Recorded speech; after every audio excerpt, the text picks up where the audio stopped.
السلام علیکم ورحمۃ اللہ وبرکاتہ۔ امید کرتا ہوں سب آپ خیر وافیت سے ہوں گے۔ انشاءاللہ آج ہم ریاض الصالحین جلد اول کی حدیث نمبر 75، 76 اور 77 پڑھیں گے اور اس کے فوائد دیکھیں گے۔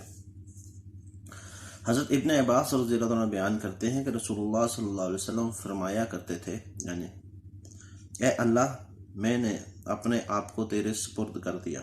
اے اللہ، تیرے غلبے کے ذریعے سے میں پناہ مانگتا ہوں، تیرے سوا کوئی معبود نہیں، اس بات سے کہ تو مجھے سیدھے راستے سے بھٹکا دے۔ تو زندہ اور قیوم ہے جس سے موت نہیں آئے گی، اور تمام انسان اور جنات موت کی آغوش میں چلے جائیں گے۔ صحیح بخاری، صحیح مسلم۔ صحیح بخاری میں کتاب التوحید کے اندر روایت آئی ہے، اور صحیح مسلم میں کتاب الذکر و دعا میں یہ روایت آئی ہے۔ دوسری حدیث حضرت ابن عباس رضی اللہ عنہ بیان کرتے ہیں کہ حضرت ابراہیم علیہ السلام نے حسبنا اللہ و نعم الوکیل، یعنی اس کا معنی یہ ہے ہمیں اللہ کافی ہے اور وہ اچھا کارساز ہے، اس وقت کہا جب انہیں آگ میں ڈالا گیا، اور حضرت محمد صلی اللہ علیہ وسلم نے بھی یہ کلمات اس وقت کہے جب کافر لوگوں نے کہا کہ بے شک لوگ تمہارے مقابلے کے لیے جمع ہو گئے ہیں، ان سے ڈرو۔ بس اس بات نے ان کے ایمان میں اور اضافہ کر دیا، یعنی مسلمانوں کے ایمان میں اور اضافہ کر دیا، اور انہوں نے کہا حسبنا اللہ و نعم الوکیل۔ اور بخاری کی ایک اور روایت میں یہ الفاظ آئے ہیں کہ اس میں انہوں نے کہا کہ جب ابراہیم علیہ السلام کو آگ میں ڈالا گیا تو ان کی آخری الفاظ یہ تھے حسبنا اللہ و نعم الوکیل۔ صحیح بخاری کتاب و تفسیر۔ اس حدیثوں کے دو فائدے جو بیان کیے گئے وہ یہ ہیں، سخت سے سخت ترین حالات میں بھی اللہ پر ہی اعتماد اور توکل کرنا چاہیے، اور انبیاء علیہ السلام کا اسوہ بھی یہی ہے کہ جب کوئی مشکل، جب کوئی پریشانی آتی تھی، توکل علی اللہ بہت طاقتور چیز ہے۔ انسانوں کو اللہ پر توکل کرنا چاہیے۔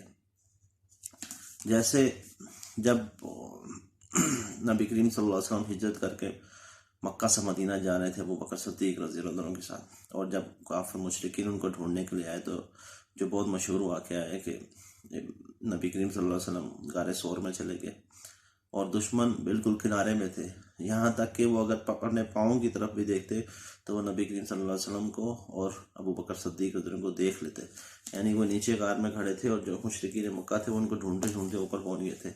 ابو بکر صدیق رضی اللہ عنہ پریشان ہو گئے کہ یا اللہ کے نبی صلی اللہ علیہ وسلم، اگر انہوں نے صرف نیچے دیکھ لیا تو ہم ان کو نظر آ جائیں گے، ہم پکڑ جائیں گے۔ تو اللہ کے نبی صلی اللہ علیہ وسلم نے کیا فرمایا تھا؟ ابو بکر، ہم تین ہیں۔ نبی کریم صلی اللہ علیہ وسلم نے فرمایا اللہ ہمارے ساتھ ہے۔ تیسرا تم اس کے بارے میں کیا کہتے ہو؟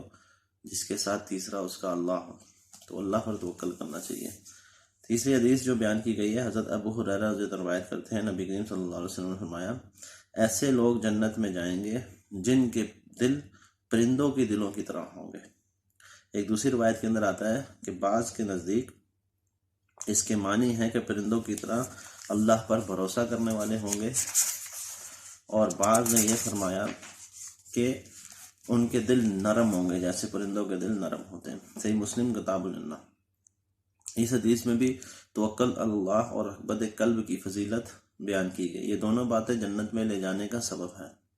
مومن کے دل میں رزق اور معیشت کی زیادہ فکر نہیں ہونی چاہیے، بلکہ ان کے دل پرندوں کی طرح ہونے چاہیے جو اپنے لیے کچھ جمع نہیں کرتے، بلکہ ہر روز صبح تلاش رزق پہ نکلتے ہیں، رزق کو تلاش کرنے کے لیے نکلتے ہیں، اور شام کو ان کے پیٹ بھرے ہوئے ہوتے ہیں، یعنی اللہ تعالیٰ ان کو رزق عطا کرتا ہے اور وہ کھا کے آتے ہیں اور اپنے بچوں کے لیے لے کر آتے ہیں۔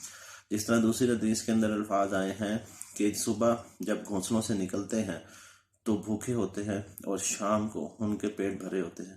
اور ایک دوسری روایت کے اندر بھی ایسے الفاظ آتے ہیں جو پرندوں کے طرح سے کہ اللہ تعالیٰ پہ نبی صلی اللہ علیہ وسلم آئے کہ انسان اللہ تعالیٰ کے اوپر پرندوں کی طرح توکل کرے، جب وہ گھروں سے نکلتے ہیں جیسے تو ان کے پیٹ خالی ہوتے ہیں، لیکن جب وہ گھروں میں لوٹتے ہیں تو ان کے پیٹ بھرے ہوتے ہیں۔ اگر کوئی انسان اس طرح توکل کرے گا تو اللہ تعالیٰ کو ایسے ہی پائے گا، اور اللہ تعالیٰ بھی اس کو اسی طرح عطا فرمائے گا۔ اللہ تعالیٰ ہمیں دین اسلام پر عمل کرنے اور اس کو قائم کرنے کی توفیق عطا فرمائے۔ السلام علیکم ورحمۃ اللہ وبرکاتہ۔